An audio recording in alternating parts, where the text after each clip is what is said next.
Hello friends, welcome to my channel Dhanashree classes. आजच्या या व्हिडिओमध्ये आपण साधा वर्तमान काळ म्हणजे सिंपल प्रेझेंट टेन्स म्हणजे काय, सिंपल प्रेझेंट टेन्सची जी रचना आहे ती इथे बघणार आहोत।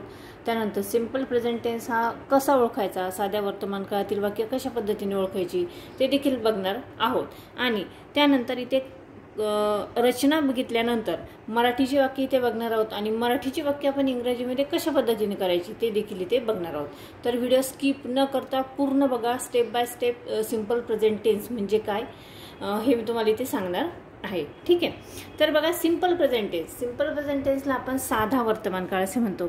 साध्या वर्तमान काळाची जी वाक्य आहे ती आपण बोलताना नेहमी वापरतो, म्हणून अशा काळाची जी वाक्य जी असतात ती आपल्याला नेहमी लागत असतात। त्यांना आपण इंग्रजीमध्ये कसं बोलायचं, त्यांची वाक्यरचना कशा पद्धतीने करायची ते इथे बघतोय। तर पहिल्यांदा आपण या काळाचा उपयोग लक्षात घेऊया, म्हणजे उपयोग समजण्यासाठी आपण पुढील काही मराठीची वाक्य इथे बघूयात। आता इथे मराठीची काही वाक्य दिलेली आहेत बघा। सूर्य पूर्वेस उगवतो, हरी खोटे बोलतो, रमेश अमेरिकेत राहतो, तो सकाळी लवकर उठतो, ते रोज 16 तास काम करतात आणि कुत्रे भुंकतात। बघा इथे 6 वाक्य दिलेले आहेत। आता या वाक्यामध्ये वरीलपैकी कुठल्याही वाक्यात क्रिया आपल्याला चालून दिसत नाहीये किंवा एखाद्या वेळेस क्रिया होते असं देखील वाटत नाहीये। हे नेहमीच्याच क्रिया आहेत। सूर्याचं पूर्वेस उगवणं हे निश्चित आहे, हरीचं खोटं बोलणं ही त्याची सवयच आहे, रमेश हा अमेरिकेतच राहतोय, सकाळी लवकर उठणे आणि 16 तास काम करणे ही जी आहेत हे रोजची दैनंदिन सवय आहे आणि कुत्रे हे भुंकतच असतात। आता हे जे वाक्यामध्ये आपल्याला एक गोष्ट लक्षात आली आहे की हे जे वरील वाक्यामध्ये एखादे सर्वसामान्य सत्य, एखाद्याची सवय किंवा नेहमी होणारी क्रिया व्यक्त होते। म्हणजे साधा वर्तमान काळ म्हणजे काय की बघा की एखादे सर्वसामान्य सत्य, एखाद्याची वर्तमान काळातील असलेली सवय किंवा नेहमी होणारी क्रिया व्यक्त करण्यासाठी साध्या वर्तमान काळाचा उपयोग करतात। ठीक आहे, आता साध्या वर्तमान काळ कसा ओळखायचा ते आपण इथे बघूया।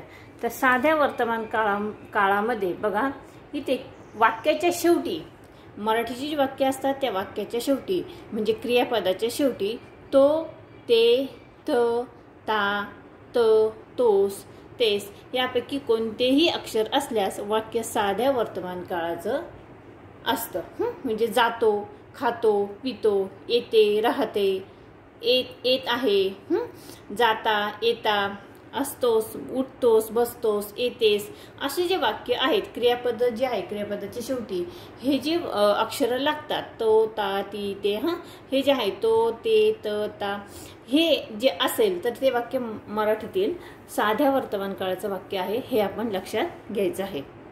आता यानंतर बघणार आहोत ती रचना। रचना म्हणजे काय, स्ट्रक्चर। तर मराठीमध्ये आपण या वाक्याचं स्ट्रक्चर कसं बघणार आहोत की अगोदर काय येतं, कर्ता येतो। आता कर्ता म्हणजे काय की क्रिया करणारा, वाक्यामध्ये जो क्रिया करणारा असतो तो, ती, ते, राम, श्याम, हरी हे जे असतात त्याला आपण कर्ता असं म्हणतो। ठीक आहे, कर्त्यानंतर काय येईल, क्रियापद येईल। ठीक, क्रियापद कोणतं, हसणे, रडणे, उठणे, बसणे आणि क्रियापदाला काय लागेल, यस प्रत्यय लागेल आणि त्यानंतर उरलेलं वाक्य। ठीक आहे, वाक्यरचना लक्षात आली। आता पुढे बघूया। आता इथे काही साध्या वर्तमान काळाची वाक्य आहे बघा, पण या वाक्यामध्ये तुम्ही ऑब्झर्व करा की या वाक्यामध्ये क्रियापदाला कुठेही यस लागलेला नाही। आता ते का आणि कसं ते पण आपण इथे बघणार आहोत। अगोदर सुरुवातीला ते वाक्य बघूया की बघा, मी जातो म्हणजे आय गो, मी तिथे येतो आय गो देअर, मी तिथे दररोज जातो I go there every day, मी दररोज 10 तास काम करतो I work 10 hours every day, ते दिवसभर काम करतात दे वर्क ऑल डे, ते दररोज इथे येतात they come here every day, तू आनंदी दिसतोस यू लुक हॅपी, तू या ड्रेसमध्ये छान दिसतोस you look nice in this dress.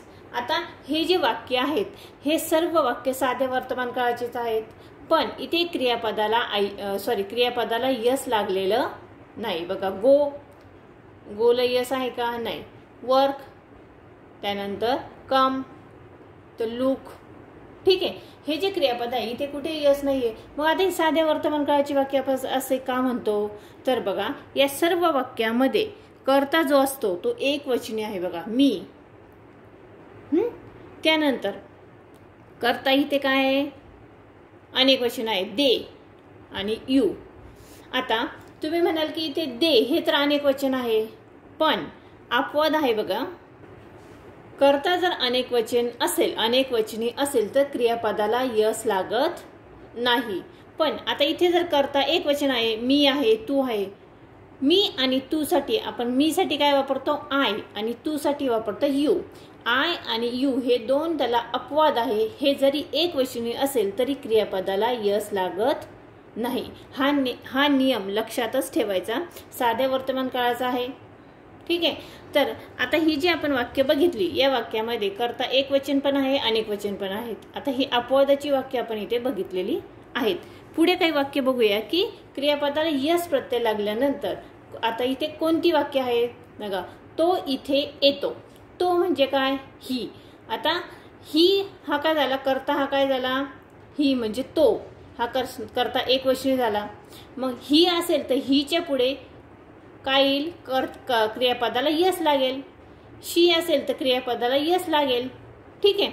तो इथे येतो, ही कम्स हिअर, तो आनंदी दिसतो. ही लुक्स हॅप्पी, तो अमेरिकेत राहतो. He lives in America. सूर्य पूर्वेस उगवतो, the sun rises in the east.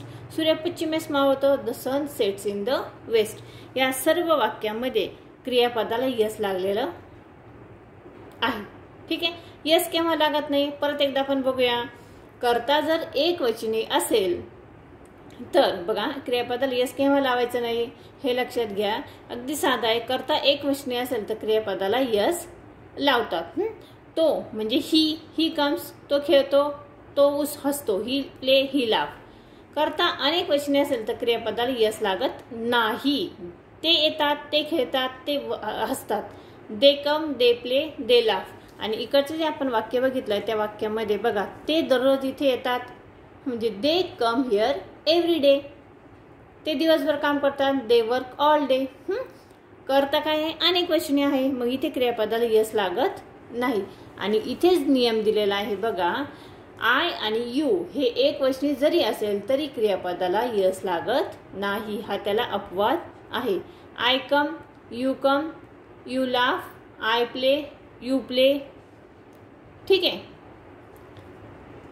तर आपण इथे काय बघितलंय की साध्या वर्तमान काळाची वाक्य बघितली आणि त्यानंतर क्रियापदाला इथे क्रियापदाचं पहिलं रूप आहे आणि पहिल्या रूपाला इथे यस प्रत्यय लागतो हे देखील बघितलं. आणि क्रियापदाला यस प्रत्यय केव्हा लागत नाही ते अपवादाची वाक्य देखील आपण इथे बघितलेली आहे. हा व्हिडिओ कसा वाटला कमेंट्स करून नक्की कळवा. व्हिडिओ आवडला तर व्हिडिओला लाईक करा, शेअर करा आणि हो चॅनलवर तुम्ही नवीन असाल तर चॅनल नक्की सबस्क्राईब करा. पुन्हा भेटूया पुढच्या व्हिडिओमध्ये आपण इथे बघा साधा भूतकाळ म्हणजे सिंपल प्रेझेंट टेन्स म्हणजे काय आणि त्याची वाक्यरचना, त्याचे काही एक्झाम्पल्स इथे बघणार आहोत. पुन्हा भेटूया पुढच्या व्हिडिओमध्ये.